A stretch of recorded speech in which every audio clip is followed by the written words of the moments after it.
자, 우리 이번 시간에 복습 문제로서 우리 OX 문제 한번 좀 풀어보겠습니다.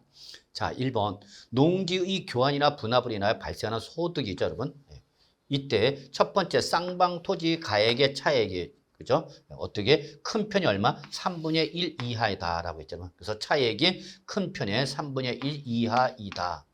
그러면서 경작상 필요에 의하여 교환하는 농지로서 교환에 의하여 새로이 취득하는 농지, 신농지에서 몇 년 이상이면 3년 이상 어떻게 하지는 농지 소재지의 거주, 이게 제촌이죠. 그래서 경작했을 때 이때 하나요 양도소득세를 과세하지 아니한다라고 한다고요.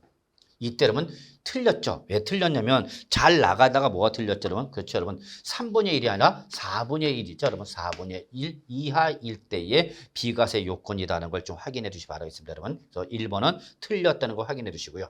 자, 2번. 하나의 건물이 주택과 주택 외의 부분으로 복합되어 있는 경우 이걸 우리가 뭐라고 그래요, 여러분? 겸용주택이라는 거죠. 자, 이때 이러한 겸용주택이 나오면 이때는 어떻게 하겠죠, 여러분? 주택의 면적과 연면적이죠, 여러분. 주택의 연면적과 주택 외의 연면적의 크기를 비교하는 거죠. 그래서 주택의 연면적이 주택 외의 연면적보다 뭐하다? 크다. 그럼 어떻게 하죠, 여러분? 그때는 전부를 주택으로 보는 거죠. 맞는 말이죠, 여러분. 다만 이게 무슨 주택이면 고가 겸용주택일 때는 그러하지 아니한다. 그렇죠. 이때는 주택만 주택으로 보는 거고 주택 외의 연면적은 주택으로 본다 안 본다? 안 본다. 무슨 주택일 때 여러분? 고가 주택일 때. 그래서 여러분 2번은 맞는 말인 걸 뭐 어렵지 않게 확인할 수 있을 거라 봅니다, 여러분. 자, 그다음에 이제 우리 3번 갑시다. 자, 1주택을 보유하는 자와 혼인함으로써 1세대가 2주택이 됐답니다.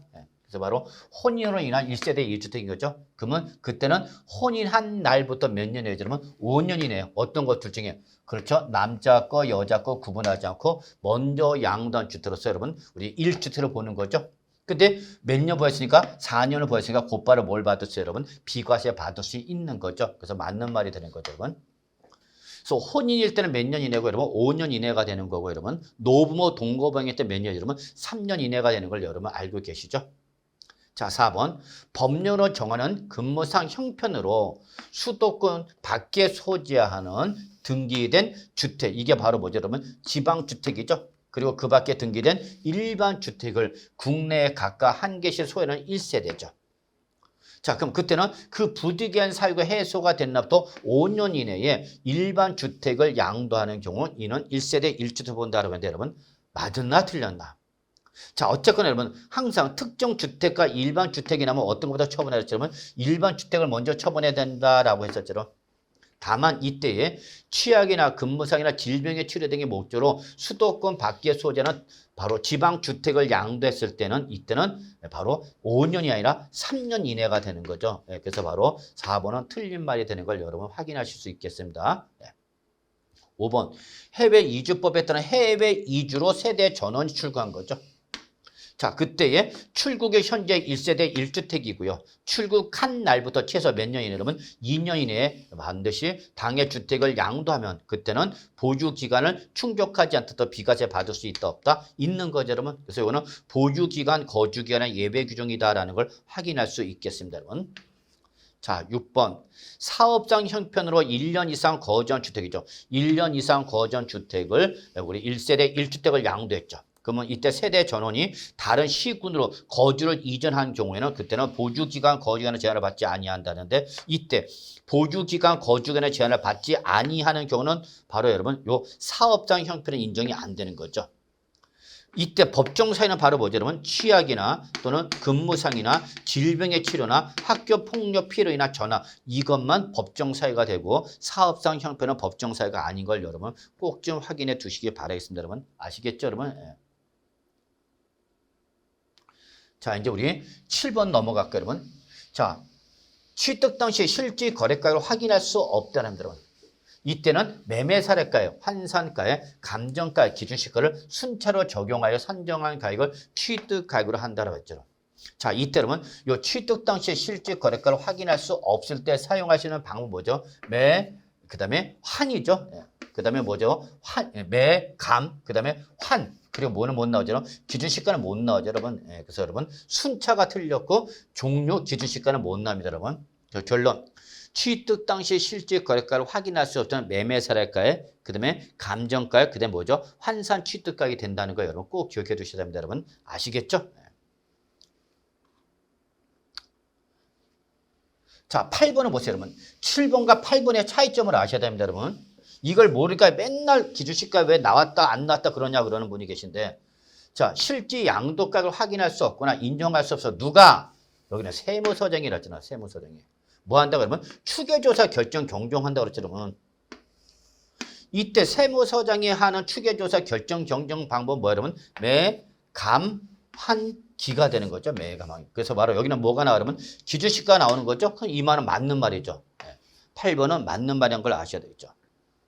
다만 여러분 주의할 건 뭐냐면 여기서 실제 양도가를 확인할 수 없다라고 했잖아요. 양도가를.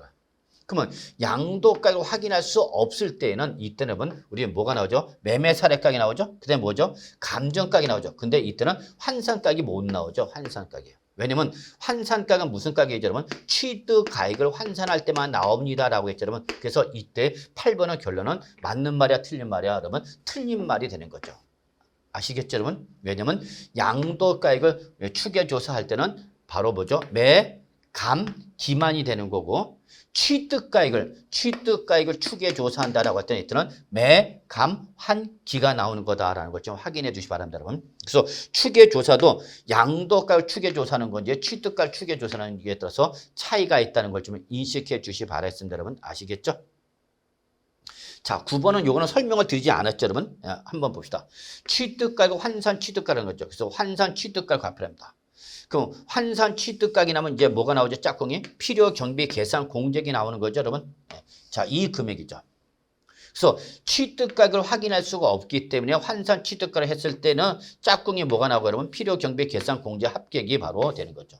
그런데 증빙서를 통해서 확인되는 자본적 지출가 양도비 합계액보다도 얘가 어떻게 되냐면 크대. 얘가 더 크다는 얘기되면 그러면 그때는 바로 자본적 지출액과 양도비 합계액을 필요로 할 수 있다. 아니죠, 여러분. 이때는 틀렸어요. 뭐가 틀렸냐면 큰 경우가 아니라 여기는 뭐일 때 작은 경우일 때죠, 여러분. 작은 경우일 때. 즉 환산 취득가액과 필요 경비 계산 공제 합계액이 자본적 지출액과 양도비 합계액 둘 중에 어떤 거 여러분? 큰 금액을 바로 필요 경비를 할 수 있게끔 예외로 인정해 주는 거기 때문에 결국은 이때에 환산 취득가액과 필요 경비 계산 공제 합계액은 100인데 만약에 자본적 지출과 양도비 합계액은 120이 나왔다. 그러면 이때는 여러분 바로 요 100으로 하지 말고 120을 필요 경비로 하라 그 얘기가 되겠습니다, 여러분. 그래서 바로 9번은 틀린 말이 되고 요거는 제가 기본 강의 때 설명을 드리지 않았기 때문에 다음 시간에 아마 보충 설명 들어가지 않을까 생각합니다. 자, 역시 10번도 이번 강의 시간에 설명 못 드렸죠, 여러분. 그래서 여러분이나 부담 없이나 들으시기만 하기 바랍니다. 자, 그래서 양도 자산의 보유 기간 중 그 자산의 감가상각비죠, 여러분. 또는 매입할 때 기업행위에 따라 발생한 현재 가치 할인 차감이죠, 여러분.